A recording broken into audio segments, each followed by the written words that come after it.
They've been watching this now for not just hours, but days, John, making their case for the impeachment of the president, although not in office. And we will look forward to the end of the week when the defense can finally make their case back.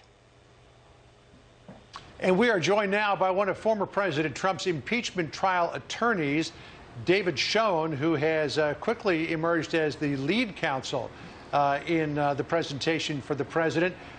David Schoen, thank you for joining us. We do know that you're going to begin your presentation tomorrow. Do you expect to have it wrapped up tomorrow?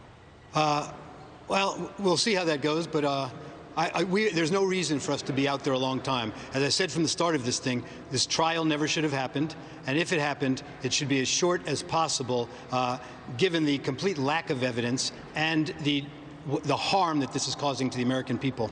I said when I spoke earlier that this is the antithesis of a process that would lead to healing or unity or accountability.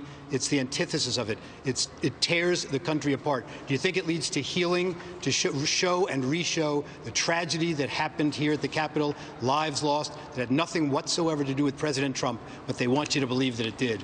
Well, they are making their case using video. They're repeating the president's own words, David, to fight like hell, he told his supporters in Washington that day as they planned their walk to the Capitol. The Wall Street Journal this morning has a piece out, Trump legal team weighs recasting its defense in this Senate trial.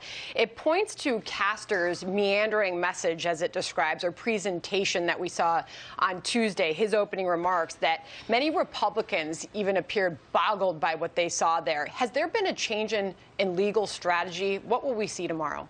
No change in legal strategy. Listen, Mr. Castor got up the first day. He jumped right into it to respond to something that had been said. I think he's been very, very unfairly maligned, frankly. He's a lawyer with a long 35 years of experience or so.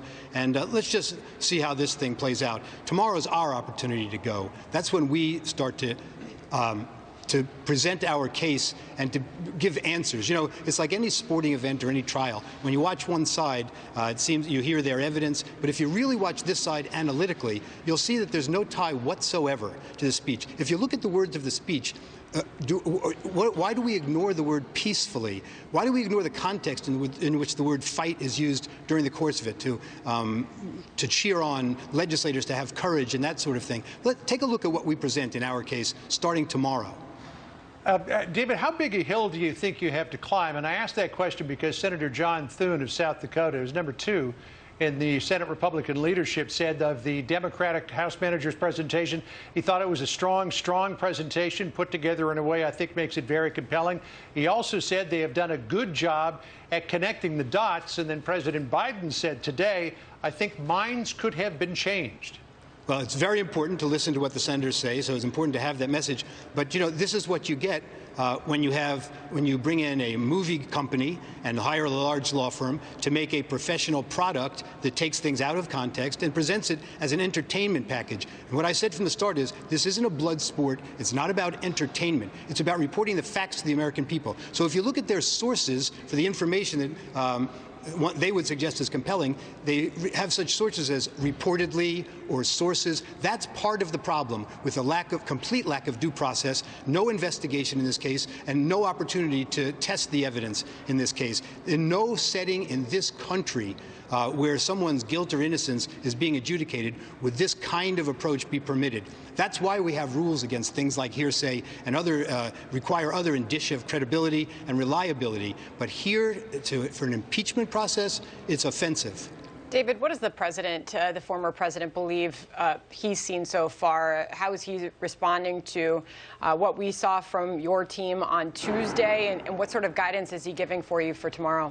The president's very upbeat. He has condemned the violence and doesn't in any way want to be associated with what happened in this violent incident. He's condemned the people involved. He's condemned the violence itself. And obviously he's quite offended at trying to be tied into it. But he's very upbeat when we get to put our case forward and, frankly, stand up for the attacks that have been made on him and on the Republicans and so on. That's what we look forward to. Real quickly, will we see any video? There was some surprise that we didn't see the Trump defense team put up video like we have in the capacity of of those making the case against the former president.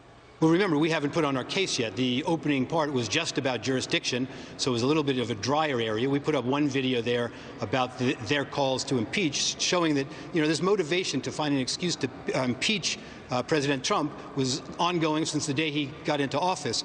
But now we make our presentation starting tomorrow. I think you'll at least be moved by what you see and get a much better picture of exactly what's going on here and the hypocrisy in some of the positions taken by the House managers in this case.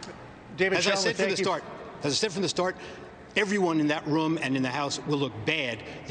Our politicians will look bad if this thing goes forward. And that's a very unfortunate situation. It sends the wrong message to our country and the wrong message to the world.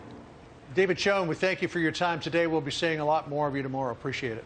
Thank you very much. Thank you. And we will dip back now.